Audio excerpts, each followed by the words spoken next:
Honestly, I feel like I was in self-defense though. He hit me in the face once, and then I just lost my shit. Like, I really don't like hurting people, but he was gonna hurt me if I didn't stop it. The person you're seeing in the interrogation room is 18-year-old Christian William Hillman. He was taken into custody after knocking 64-year-old William McFarland to the ground in a church parking lot and repeatedly kicking him in the head with steel-toed boots, even after McFarland was unconscious. It all started on September 29, 2016, in Kent County, Michigan, at the parking lot of Alaska Baptist Church. That's where 18-year-old Christian Hillman and 64-year-old William McFarland ended up fighting. The confrontation began earlier on Whitneyville Avenue, where Hillman was riding his dirt bike without a headlight and McFarland was driving in the same area. Tempers flared on the road, and both men eventually pulled into the church parking lot. What started as an argument quickly turned physical. Hillman knocked McFarland to the ground, and while McFarland was down and defenseless, Hillman, wearing steel-toed boots, kicked him in the head multiple times. Witnesses had to intervene and physically pull Hillman away to stop the attack. McFarland was rushed to the hospital in critical condition, while Hillman was taken into custody. Tell us what happened tonight. Okay, so I was riding my four-wheeler, and I was riding my dirt bike. You know, it's like late at night out in the country, you know, like we live on some gravel roads and everything. So we just... What's your address? Who do you live there with? I live with both of my parents. Mom? Yeah, mom and dad. Okay. Any other siblings? So the night you were riding, what? I mean, you named off like 5 or 6. What were you riding tonight? I was riding my Arctic Cat 250 four-wheeler and my Yamaha TTR 230 because all my other bikes are broken right now and need to be fixed. Arctic Cat what? An Arctic Cat 250. 250. Arctic Cat DBX 250 as a matter of fact. What color is it? It's blue. It's got some fenders missing off it and everything. It's not the best bike, but it's a job though. The Arctic Cat. Leading up, so were you home all night tonight? No. Okay. I got home for a little while, and you know, like I live way out in the country. Sure. So like basically out there, like I've seen police officers out there. I remember riding my dirt bike down the road. They just waved to me and everything. Oh, yeah, absolutely. Yeah, it's so far out in the country. Everybody rides dirt bikes out there. Right. But now to get to the actual story of what happened tonight, me and my buddies, we were riding, and all of a sudden this guy in this truck just pulled up behind me, and he started... You were on what? What were you driving? What was I driving? Yeah.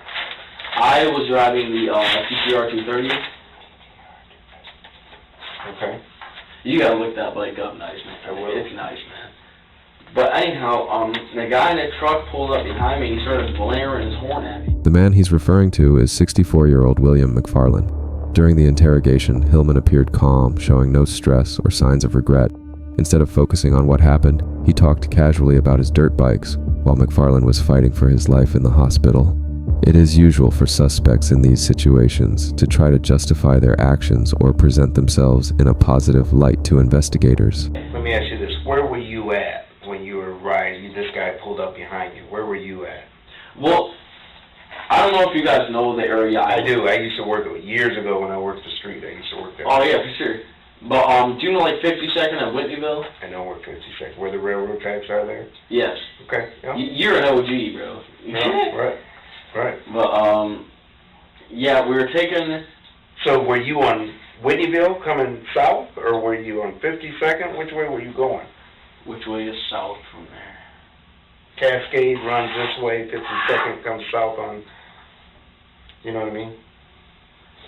Yeah, but you have to take a right to get on the Cascade, so I took a left and passed the railroad tracks.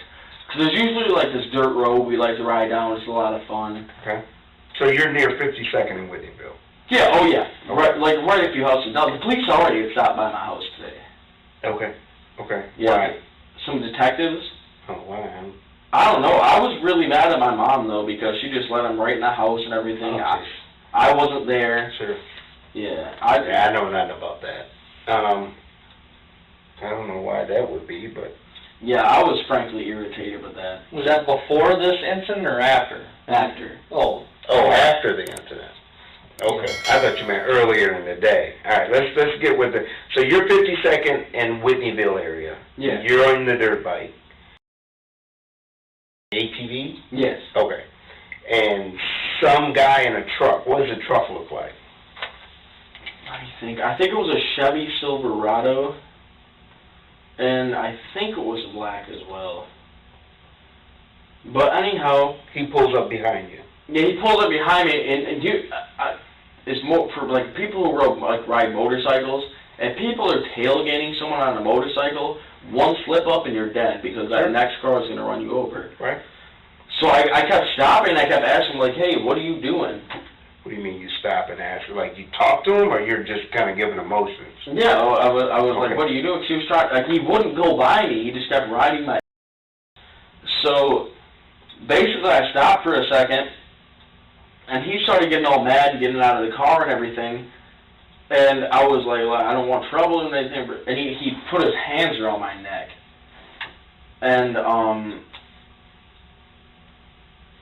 And there was a thorough beating after that. Okay. Honestly, I feel like I was in self-defense, though. Before even giving a full account of what happened, he shifted the conversation again, trying to change the subject and present himself as innocent. But investigators kept pressing, staying focused on what happened that night. You feel like what? Self-defense, though, because he really did attack me first. Okay. Yeah. Okay. So, what did you do? Oh, no, he was already down the street. He didn't see it happen, but he pulled right up at the last second. Oh, okay. Yeah, so he really didn't witness anything, as a matter of fact. Who else was with you guys? It was, It was three of you. It was, like, and then my friend came and picked us up, and then he Driving, riding. what was he what? The witnesses saw three people on ATVs and dirt bikes. So There was only two of us. okay. Witnesses saw three. So, right. He's a good dude, you know. What does he look like? Is he a black guy, white guy? Real quick. Is like, how do I explain him? He's a white dude, got really long hair. Okay. I just want you guys to know that he had absolutely nothing to do with That's this. fine. Look, I wasn't there, man. So, he has really long hair. Yeah. What color? It's like darker brown.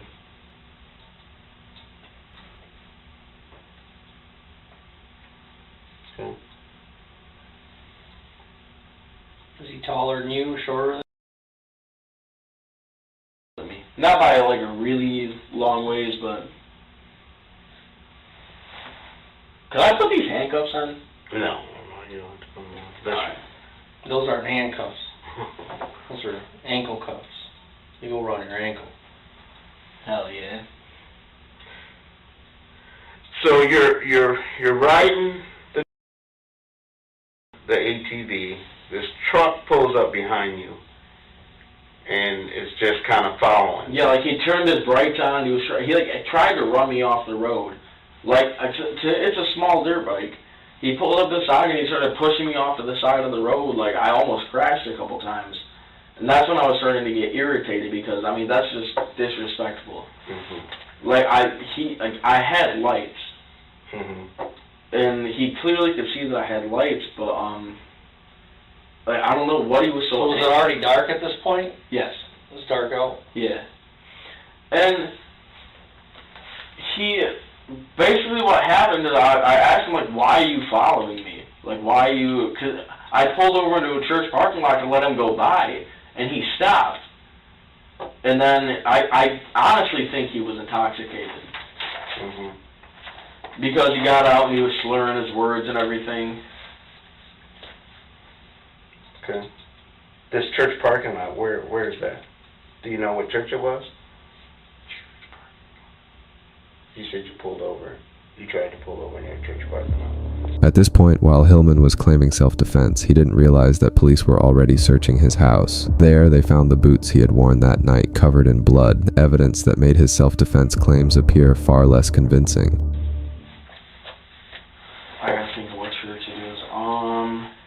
Further down 52nd Street.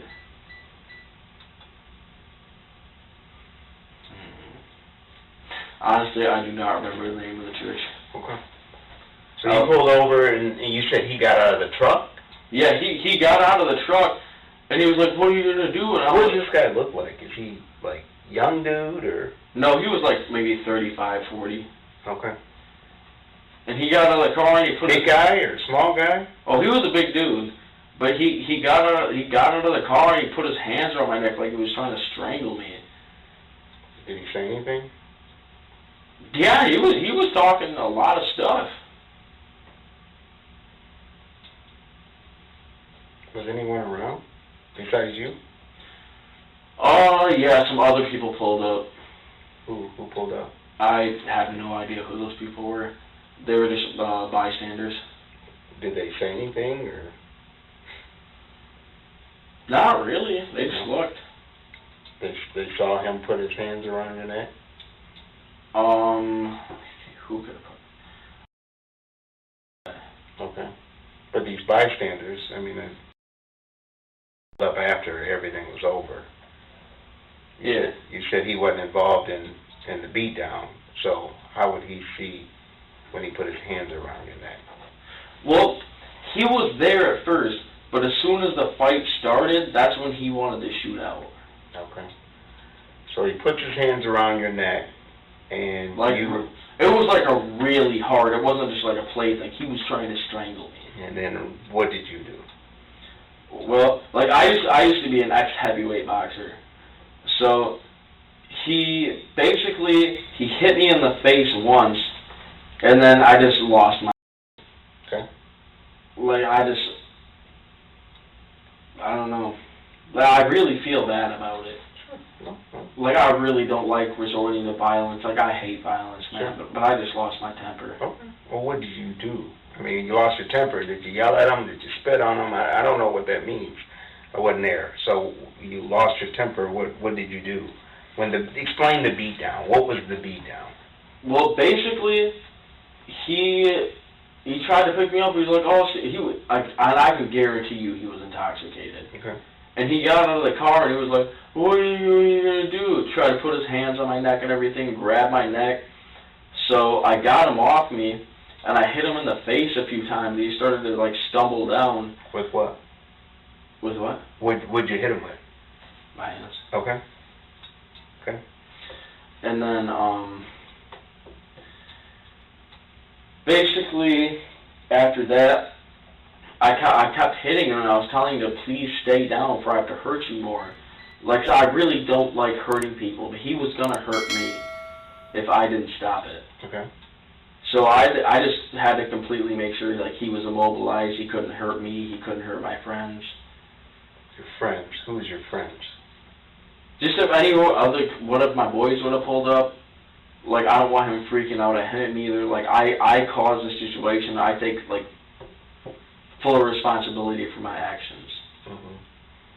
So all you did was punch him, and when he was on the ground, you kept punching him?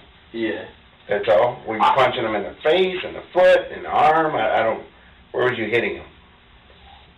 Well, I kind of lost control for a second, to be honest with you, officer. Okay. But, like I said,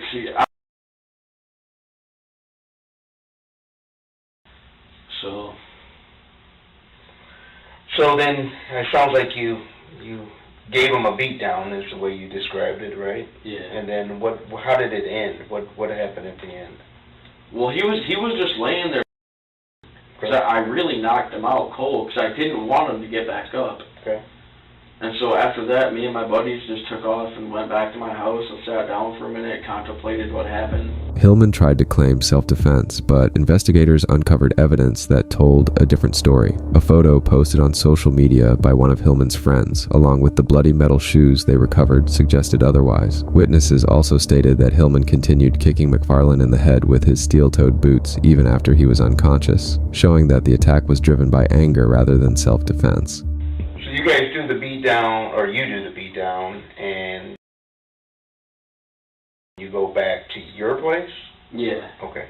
Now, what was Ryan riding? What was his bike or ATV? What was he riding? Oh, he wasn't on an ATV. What was he? Was he riding with? He was in a Jeep. Okay.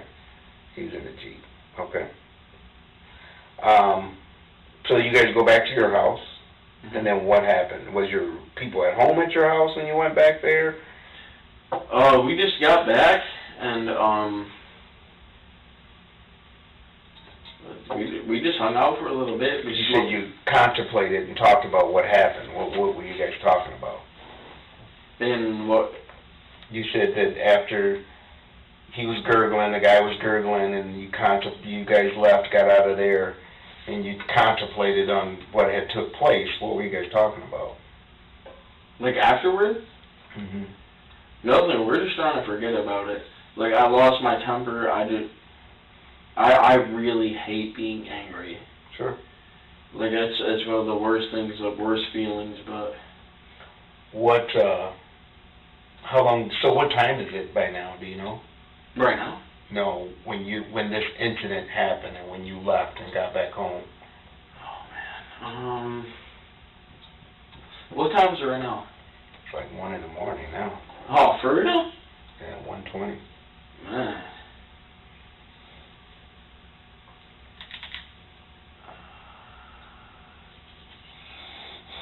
I'm surprised you guys are still up at this time, to be honest.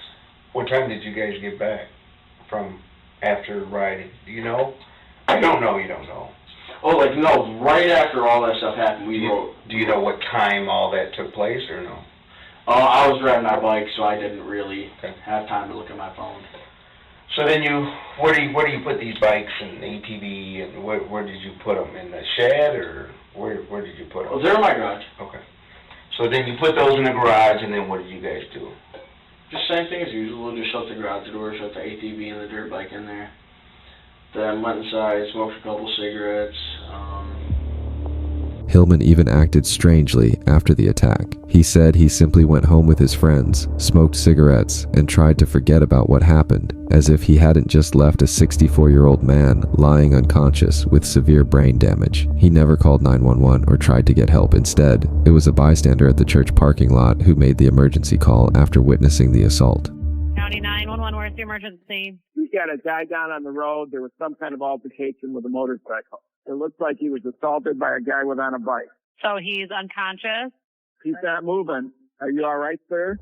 Are you all right? Detectives also spoke with the friends Hillman was with that night. They described him as a troublemaker, but said what they witnessed that day was far beyond what they expected. According to them, Hillman took the situation too far, attacking McFarland with extreme anger and continuing to hit him even after he was already unconscious.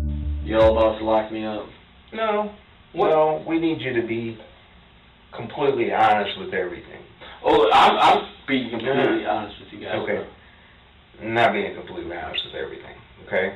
And I don't want to. I appreciate you're trying to come up with a story that it was self-defense and this guy grabbed me by the neck, and I don't have the forms with me. But do you realize there was an event at the church when this whole thing took place? You were so angry you did not realize who was around, who was watching, who was listening. So, what I said earlier, and I know you're concerned, you said, I don't want to go, you got to be honest, okay? And I'm not yelling, screaming, I'm being just giving you straight up. You're being cool, bro. You got to be honest. I've done this job way too long to know, one, you're not giving us certain names because I think this might be your boy, you don't want to tell on your boy, blah, blah, blah. We're going to find out, So that's not going to help you out when we find, or if it was another couple guy, I don't know. We'll figure it out. But the thing is, you're not being 100% honest, okay? Because there's two sides to the story, okay? One is yours, 2 and 3 is your buddies, 4 is the victim. So then you kind of look, all right, is the victim's story going to match up to your story? But in this case, it's easy, because we can take your story out and the victim's story out, and we can talk to witnesses who don't know you and don't know the victim. So for a case like this, it's simple. I mean, we just talk to the witness. What'd you see? What'd you hear? Who did what? Who did what next? It's better than catching it on video, because you have witnesses who don't even know you and don't know. It's different if I say, Christian, yeah, we got 2 witnesses. Well, who are they? Well, it's the victim's cousins. Well, then that doesn't make sense. Of course they're going to say, you did this. These are church folks that's leaving a church, driving off, and witness this whole thing go down. And you guys didn't realize that they're standing watching this thing go down. They watched what you did, what you guys did. They heard what was said and what happened, and that's how we ended up there, is because they were the ones that called 911. No, that's understandable. So your story is not even close to what these witnesses, these poor folks, saw. It's not true. Can I get an attorney in here? What's that? Can I get an attorney in here? It's up to you. I'd like one right now. After detectives began confronting Hillman, making it clear they knew he wasn't telling the truth, Hillman immediately asked for an attorney. At that point, they had no choice but to end the interrogation and leave the room. Throughout the questioning, Hillman had also shown a disrespectful attitude toward the investigator, even calling him bro, which the detectives had to confront him about.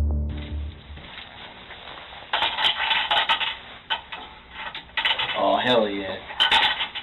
I never had these on before. Yeah, you're going to have them on now. Do you think that's cool? What's cool? Having those on? No, it's just a new experience. Okay. But I mean, you almost think it's cool. Do you think it's cool to be here right now? I mean, no, I don't think it's cool. I don't think it's cool somebody put their hands on my neck too and threaten me. Okay. That's not cool. But here's the other thing I want you to realize, okay? You asked for an attorney, so I'm not asking you any questions. I'm just going to talk for a second. Yeah, okay? Go for it. All right? How old are you? Yeah. Okay?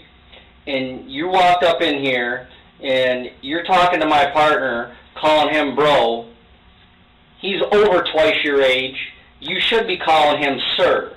I did call What I'm sitting here listening to, while I'm sitting here in my chair, is listening to a kid who thinks that he's just talking with 2 guys instead of understanding the gravity of why he's sitting in this room. Okay? Old. And you need to grow up, young man. Sir, can you please stop raising your voice? No, I will not, because you know what? You are not going to tell me what to do. Do you understand? I will file a complaint on Go ahead, do it. Go ahead. Go give me my lawyer, man. You think this really? You see what I mean? Look, sitting there calling me a I never even called one of my partners here? I never even called you a bro. Really? What did you just say? That's your problem. That's why you don't understand the gravity of why you're sitting in this chair at 1:30 in the morning. Old kid who thinks he's a tough guy. And you want us to sit there and believe that you're just driving down the road on your ATV and this guy's honking his horn and you didn't do nothing wrong? You got an attitude and it shows by the way you're talking to my partner and me. He was a 5-year-old man. Hey, he also put his hands around my neck. Okay, so you're going to say that to all these other witnesses that saw what happened. And when we talk to your boys, I guarantee you their story isn't going to be the same. Because they're going to look out for themselves. Because they're not going to tell you. Okay. And when we get all the evidence... Detectives did this intentionally, wanting to see how Hillman would handle direct confrontation. What they observed confirmed what his friends and witnesses had already said, that he couldn't control his temper and was quick to let situations escalate. Garage and everything else, it's all y'all got what? We're doing a search warrant at your house right now. Oh, you are, huh? Yep. Yeah. All right, we'll get my attorney in here You right have now. no idea who you're playing with. Yep. Oh, believe me, I do. So the Yeah. ATV, the bike is coming out of the garage right now, the blood all in the garage, everything. We have it all. There's no blood in the garage, cuz. Okay. All right. Okay. You slipped up, buddy. You got a lot growing up on you. Not as smart as you. Give me an We're not attorney. bringing an attorney in here. Oh, yeah, really? Come and sue the fuck out of y'all, nigga. We're not I have the right to an attorney. You do Get have in here right now. and you can get And one. when you go over to the jail, and then you can call and get an attorney. Okay? What am I going to jail You'll for? find out. Find out. You're a big tough guy. You're a You'll tough find guy. out. You know all the answers, bro. Y'all bro.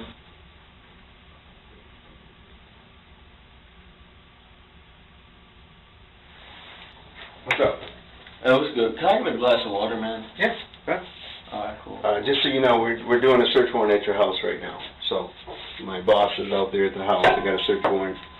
Magistrate signed it. So But I got nothing to hide in my house, man. I know. I hear you.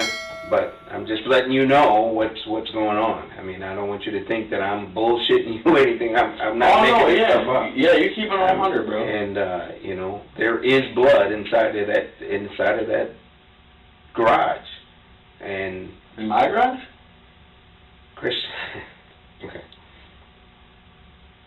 I don't know what other way to tell you, man. I'm not making this up.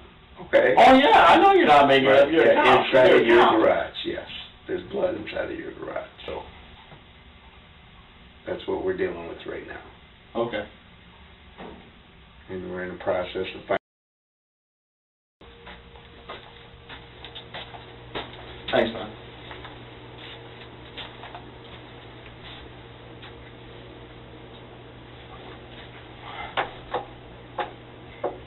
Okay. Oh yeah, I understand. So what's going on with the attorney situation? Every time Hillman realized how serious the situation was, he asked for an attorney again, understanding that each word he spoke was only putting him in deeper trouble. We don't get you an We don't attorney. get you You an ask for attorney. an attorney. That's on you to get an attorney. Okay, but I'm supposed to be publicly appointed one.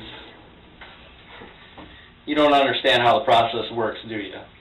It's not our job. Well, whose job is it? Because I'm not Your working. job. I'm not about to answer a bunch more questions. I know We're my not asking We're you not questions. asking you any questions, Christian. What question have we asked since you said you wanted an attorney? Well, I mean, the thing is, he put me in these for absolutely no damn reason.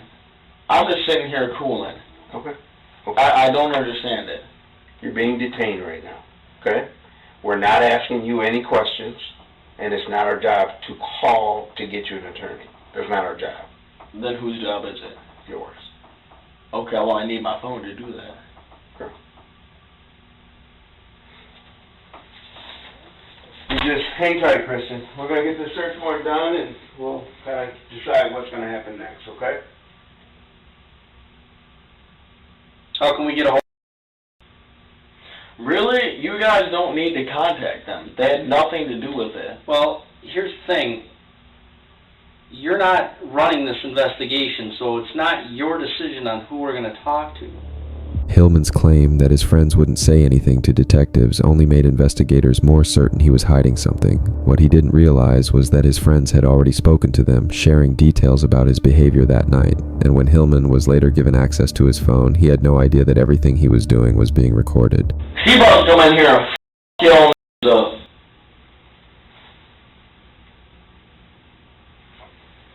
I was trying to be polite as hell for the first thing. Y'all start asking me some questions and shit.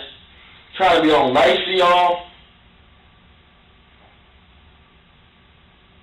Then old Billy Badass over here thinks she has a badge, she's one bad.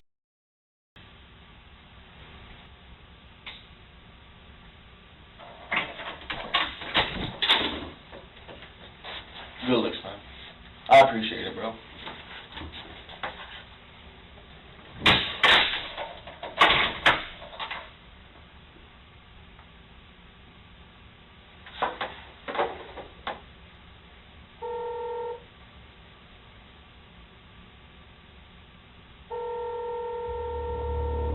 Out of frustration, Hillman called his parents. During the call, they informed him that police had found the bloody shoe he had been wearing that day. Hey,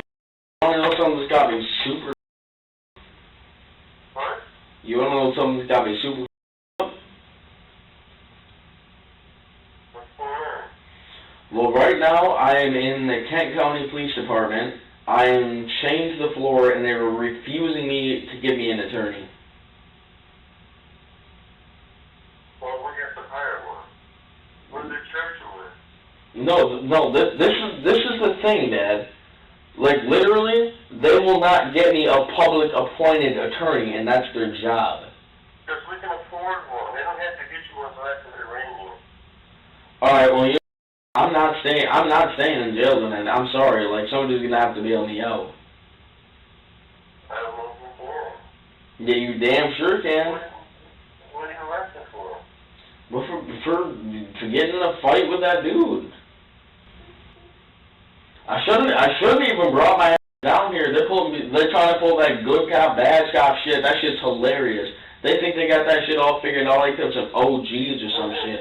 Christian, you know. I'm 12. I don't give a f about that.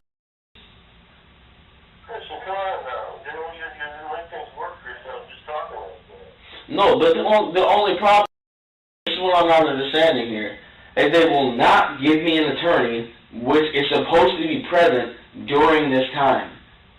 They have me shackled to the floor. I am not violent. I have no weapons. They have me chained to the floor. Christian, I don't know what to do about that. I don't know when we can get you an attorney. It's the middle of the night. Alright, well, you're gonna have to come putting up with this bullshit much longer. I'm cussing these cops out. They think they're all really badass and shit, and they're really not.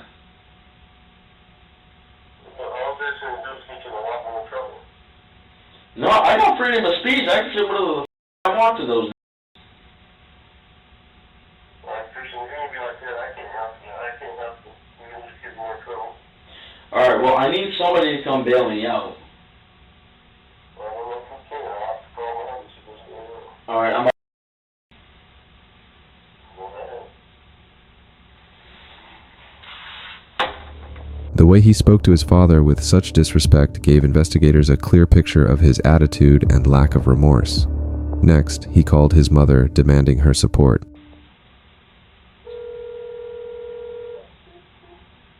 Hello? You want to come down to the police station? Well, I have the detectives here right now. Alright, well, what are they saying to you, and what are they searching? For the clothes that you wore. The clothes that were? Oh. Why did you let them in the house? So they have a warrant? Oh, they had a warrant? Yeah. I'm sure they don't want to wear your dirty underwear. Alright, no, the thing... This is not a laughing matter. I know. I'm sorry, Christian. Yeah, like, I'm really pissed. They have me chained to the floor. They chained you to the floor? Yeah, I'm pissed. Why would they chained you to the floor? Yes. So you come down here, like, right now and settle this out? So I'm not having it. They refuse to give me an attorney. They will not have a publicly appointed attorney come in here so I can talk with them. And that's my rights. Yeah? So they're breaking my rights. So basically, I'm coming back and I'm suing them for everything they have.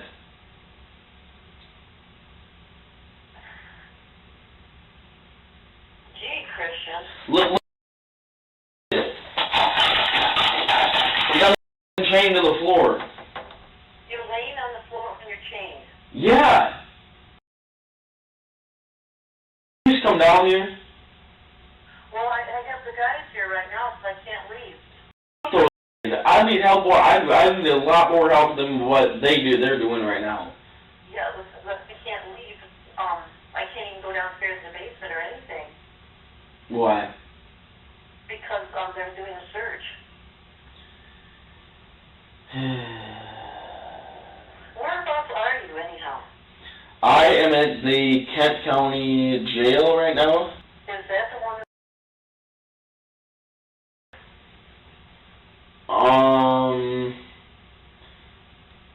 Kent County, Like I'd go knock on the door, but so the chain can't even reach the door to knock on it. oh, Yeah, I just really need you down here. okay. But I can't leave right now. I can't leave. These guys are doing their job, and I can't leave. You know?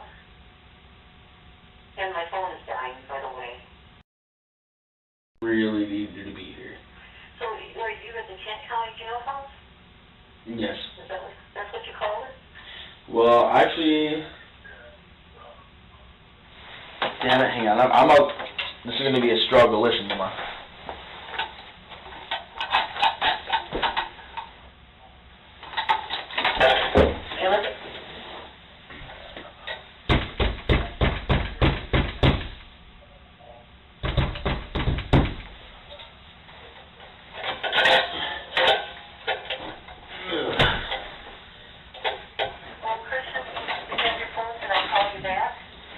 Well, I'd rather not. I'd rather have you come. I am going to.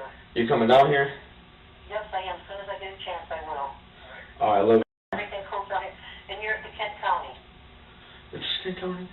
It's not with the sheriff's department. Like, what's the, like, precinct? Kent County Sheriff's Department. Kent County Sheriff's? Yeah, I'm at the Kent County Sheriff's Department. Kent County Bro, Sheriff's can you please get this out of the way? And that's our policy. I understand, bro. Uncomfortable as hell, man. Yeah, sure. It's not made for comfort, man. All right, well, yeah. I do have to plug my phone in somewhere. Okay, well, I really need y'all to come down here and bail me out. Okay, I will. All right, so when am I supposed to be seeing you? Well, I don't know how long the gentleman will be here. So I don't know.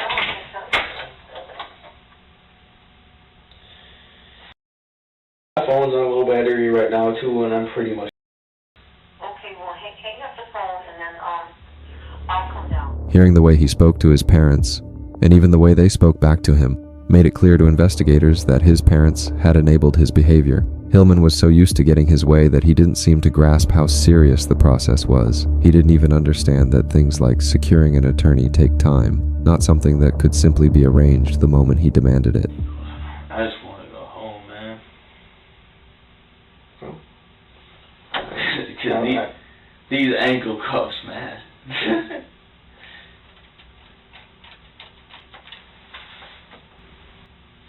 Actually, I'm gonna call. Oh, damn, I don't know what time. If I go to like a jail cell tonight, I don't know. damn, I don't know. that's just whack, bro. What's that? That's holding a jail cell, bro. I say I don't know. I mean, I don't know what's going to happen. You came down here for us to talk to you. That's why we brought you down here. Yeah, I know, but I expected it to be like a friendly talk, bro, and then he starts getting all up in my face and everything. That happened after you said you wanted an attorney, and you didn't want to talk to us anymore. That was all after. Prior to that, no one was yelling, no one was screaming, we're just talking to you. No one said anything, we're just talking to you. I was just going. Your tone changed when I started saying, you know, it's what I do. Your tone changed when I said, I mean, your story doesn't make sense. And then you're like, I'm done talking. Well, that's your business. You can do that. Hillman decided to call his mother again, this time to ask if the search of their house had turned up any evidence that could be used against him. Hey, everybody just left. They did, so do you think you'd come down here now? Are you out? What? Are you out? No, I'm chained to the floor. They told me that you will probably come home tonight, but they have a lot of questions for you, and they don't know when that will be. All right. Well, I'm going to have the best lawyer ever there, so their questions aren't going to do. Well, one thing they said, this one detective guy said that they already know. They already know that, so you know you could tell them their names. But You think I'm snitching out any of my boys? the trouble of it is that they already know who it is. Watch for all I care. But they know who it is, so what I have to do is wait for you to call me when the detectives are in, but they're bringing you some clothes to put on because they're going to keep the clothes you got on. They took your boots. Wait. They took my boots? What boots? Your blue ones because they had dirt all over them. This strong evidence proved that Hillman had done far more than just punch McFarland, as he had previously claimed. This is not going over well for you at all. No, not.